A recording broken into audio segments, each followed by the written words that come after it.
Друзья, мы продолжаем программу «Неспящие». Ну, прекрасно вы, я думаю, знаете, те, кто в Петербурге живет или приехал погостить, что в эти дни культурный форум, международный культурный форум в нашем городе с 13 по 16 ноября, это уже 8-й форум, крупнейшее событие в мире культуры не только России, но и в мире культуры всего мира.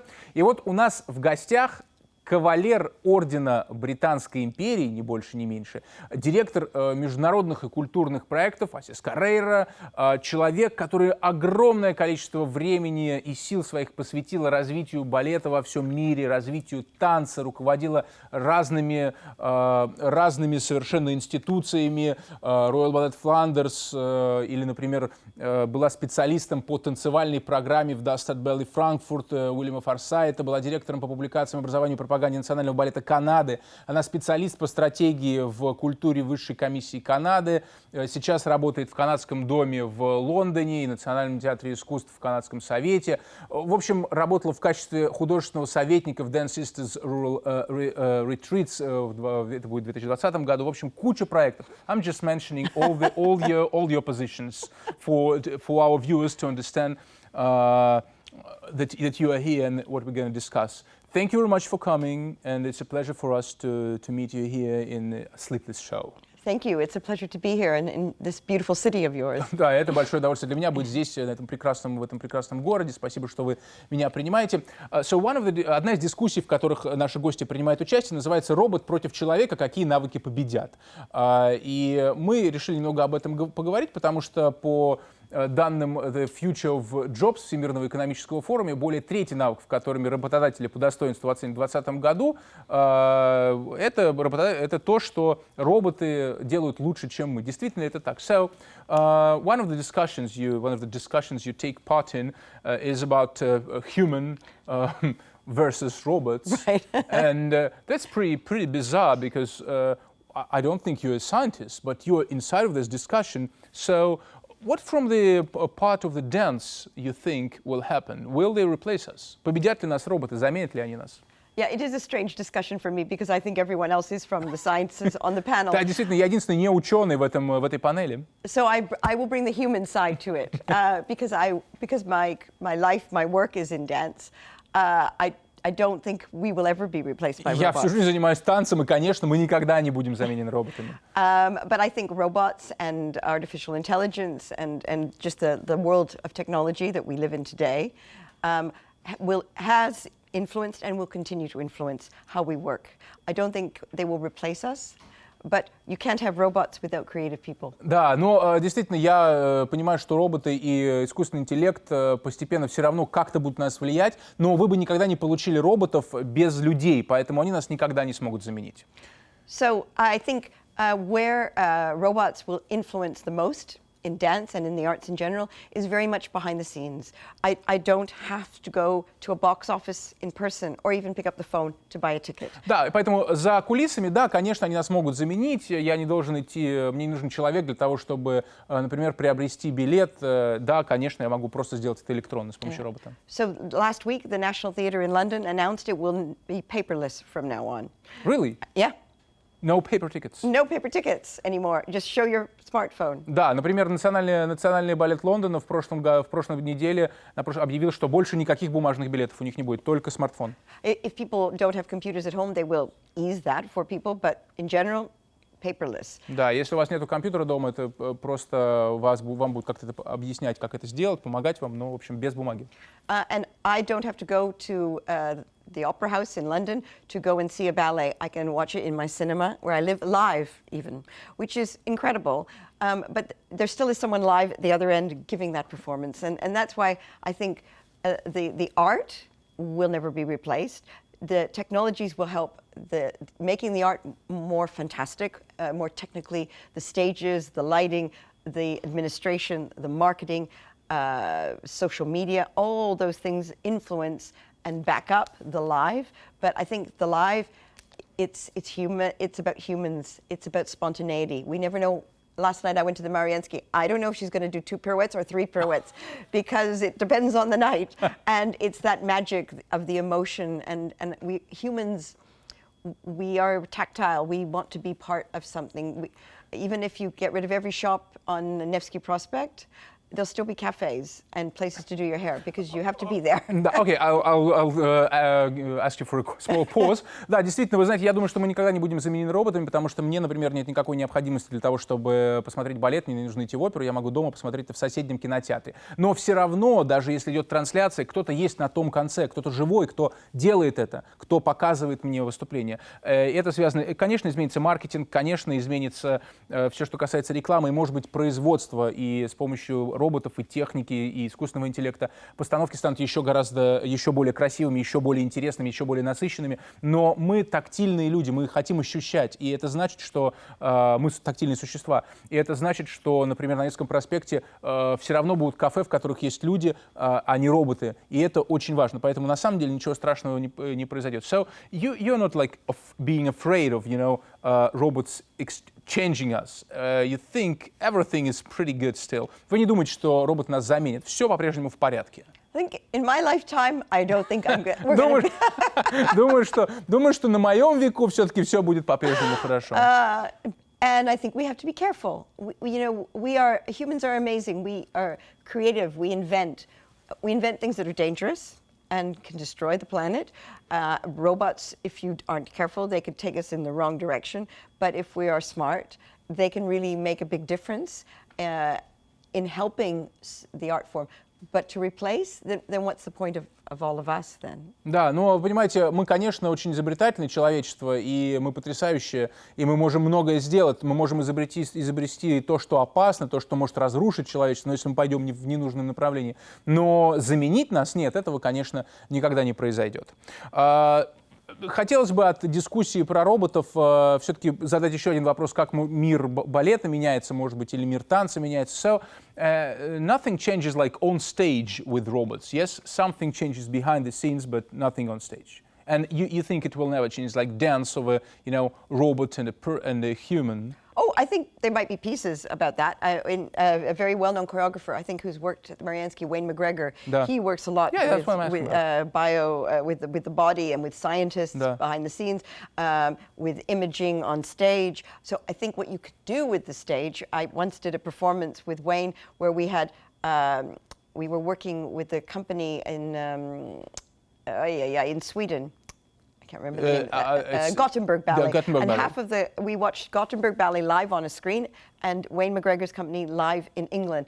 And the reverse in Gothenburg. It was extraordinary. Да, вы знаете, конечно, вот, например, Уэйн Макгрегор, который, кстати, в Мариинском тоже работал, разные у него есть постановки, в том числе то, что мы видели, когда балет Гетеборга выступал на экране, а он находился в зале в Лондоне и танцевал с ними. Потом, соответственно, обратная ситуация была в Гетеборге. Там люди смотрели в зале на живой балет Гетеборга и на Уэйна Макгрегора здесь.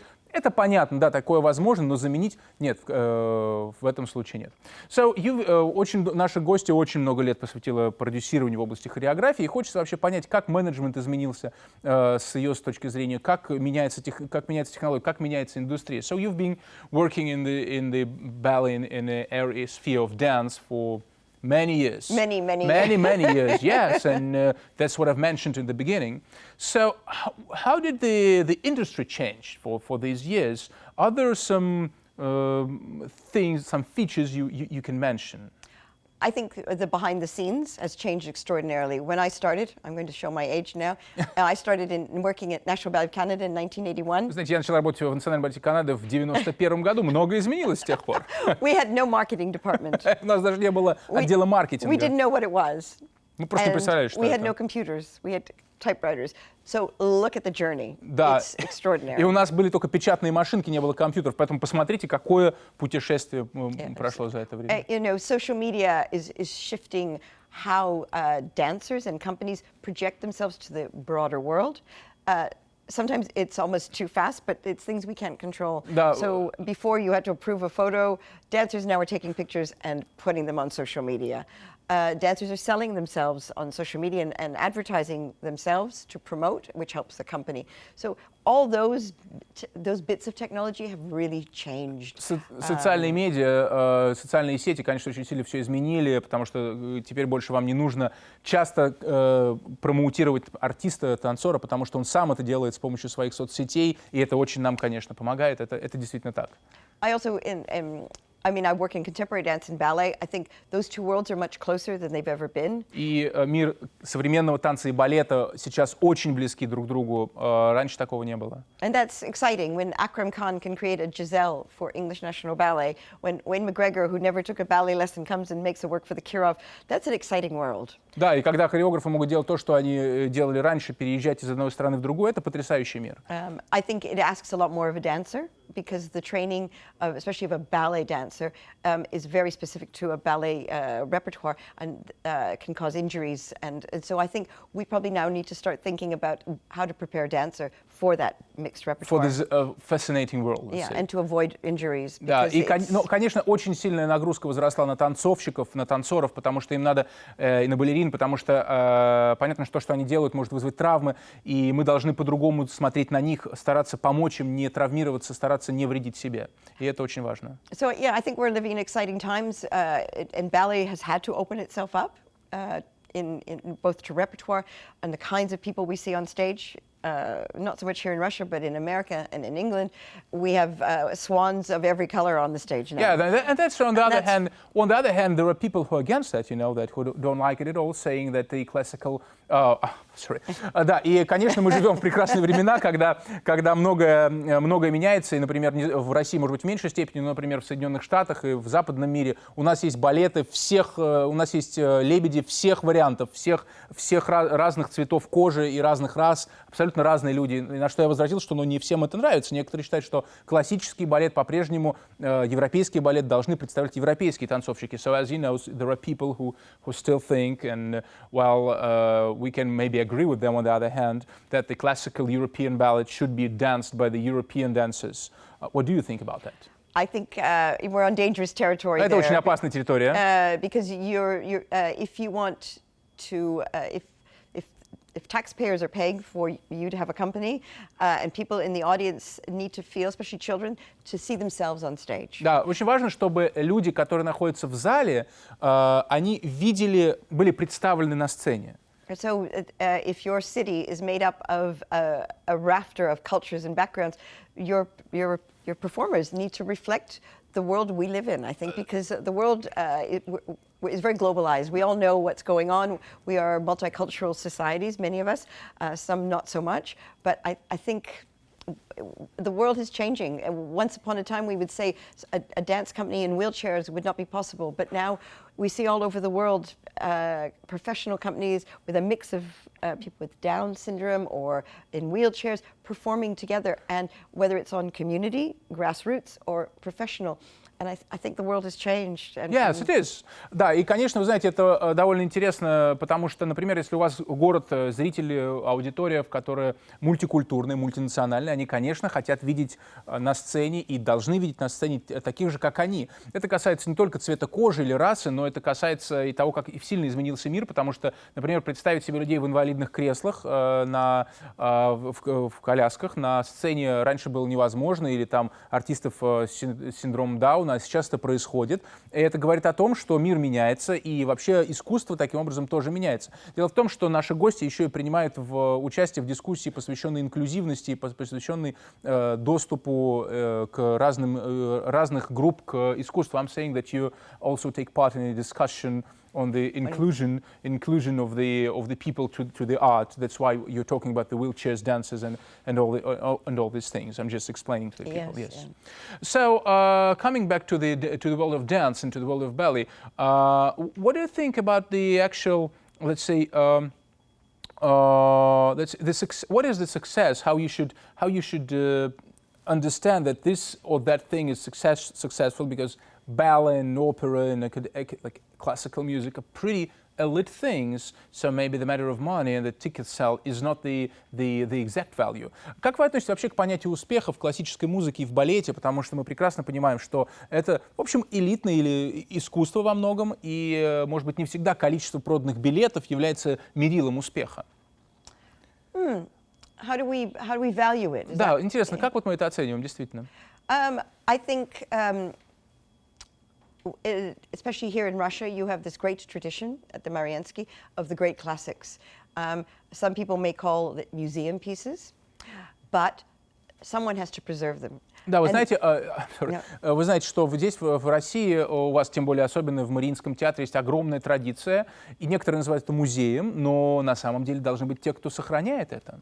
And you are probably one of the companies in the world that is best placed to preserve them, because the heritage and the history is right here in this city. И, возможно, вы в лучших условиях в мире, потому что у вас есть возможность здесь это сохранять в этом городе, в этих условиях. But at the same time, you have dancers who live in a contemporary world, and they need to be stimulated also. So it's finding that balance for the dancers and their diet and of work and their learning, but also the audiences. Да, и вы понимаете, вы должны, конечно, мы должны все находить баланс между танцорами, которые живут в мире современного танца, contemporary dance, и теми, кто занимается классическим балетом, следить за ними, за их, в том числе за их диетой, например. Как они вообще, кто они? Yeah, so it's just the artist director finding that balance of this is the company that does the great classics and that tradition, and tourists come to see that, and audiences come to see the great performers, but also ensuring that the company is moving forward with the times. And I think the Kirov,